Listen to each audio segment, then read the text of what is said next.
Hoy, agar seni onang tirik bo'lsa, meni bir daqiqa tingla va ushbu videoni oxirigacha tomosha qil.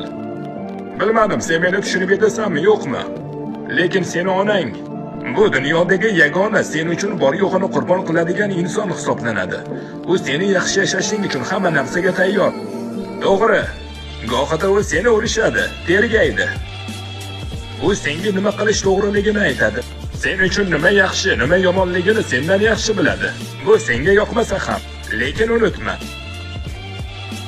Onang sen uchun hayotning bor rohatidan kechib, o'zining qadr-qimmatidan ham dunyoning bor tashvishini ustun qo'ygan.